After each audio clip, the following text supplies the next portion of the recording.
So out of the 10 texts we took, plus what Kang said, only two of you had long enough odds. I was surprised when I looked this up today. I do not expect them to be the favorite by any stretch of the imagination. And they aren't. The favorite to win the American League Central right now on FanDuel is the Twins at minus 185, which I would not bet if I were a Twins fan. I have very little faith in the Twins even being the best team in this division, let alone any good. But then again, nobody in this division distinguished themselves as good. I feel like everybody in the division feels like a long shot, but that doesn't seem like great value on any team. Twins are minus 185, so you got to bet 185 to win 100. The Gribe, Cleveland, is plus 175. So you bet 100 to win 175. The Chicago White Sox are 17 to 1. And the Detroit Tigers, according to FanDuel, and Christian from West Bloomfield came the closest. The Tigers, 29 to 1. 29 to 1. That felt like good value to me. And you start thinking about there's still a strong possibility that this team removes themselves from the hunt by being a seller at the trade deadline. That they voluntarily take themselves out of it, which might be why the odds are 29 to 1.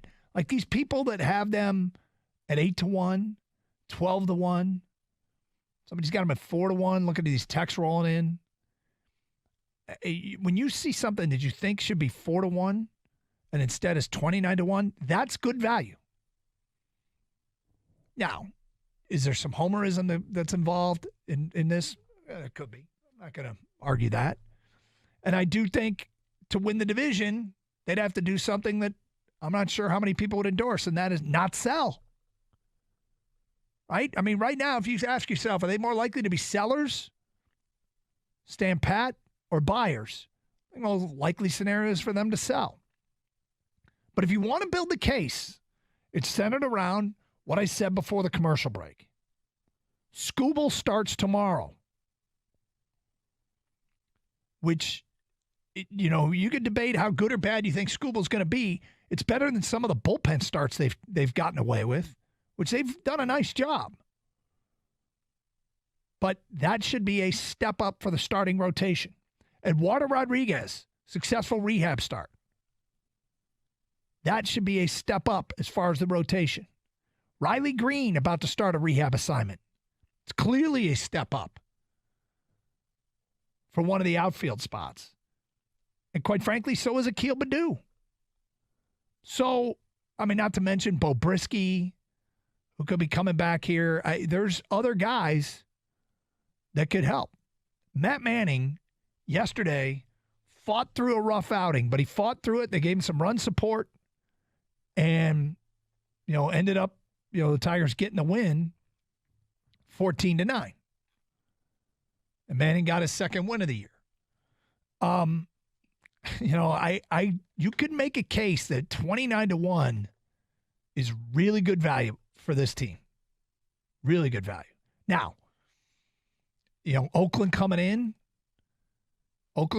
is you got to go sweep them. If you're serious about this thing, go sweep them. But I was shocked to see that they were a long shot at 29 to 1.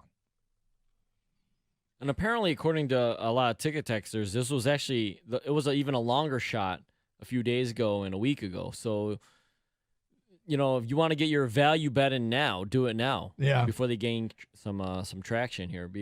Evan told me though that according to the ESPN model, their percentages of the Tigers winning the Central is like 2%. Like people do not believe. You had the White Sox ahead of they have better odds. Yeah, and same thing in Vegas. So what does that mean, right? What does that?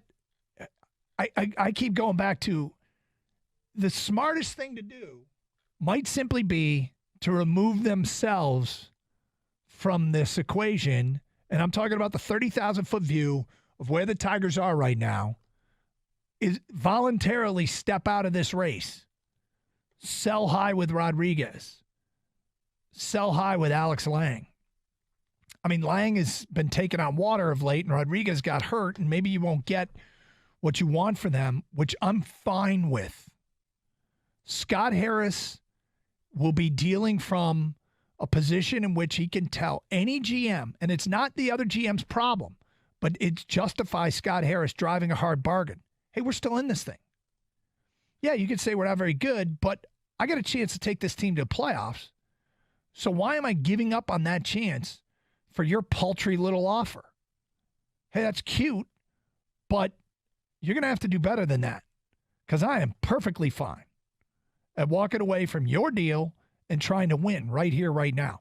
You can't always say that when you're a bad baseball team, when you're 9 games under. He can say that. It's a weird situation where he can say that, justify selling, and, I mean, Yzerman did it. But yeah, Scott Harris can justify selling right here, right now, and drive a harder bargain. Even if Vegas has him at 29-1. Even if ESPN's model says they have a 2% chance of winning the division. Because the reality is, the only thing they have to scale is the American League Central. Now, would I be playing for this year or playing for next year? I'd be primarily, if I'm Scott Harris, I'm primarily playing for next year. Primarily. But I don't have to. I don't have to. Set your asking price for your assets, and then don't budge. And if you don't make a deal, maybe you start looking at a cheap asset that you can add to help this team win. So you're not trying to square peg, round hole Tyler Nevin. You know? Maybe Colt Keith gets a call up in time to help this team. But, you know, it feels like 29-1 is good value.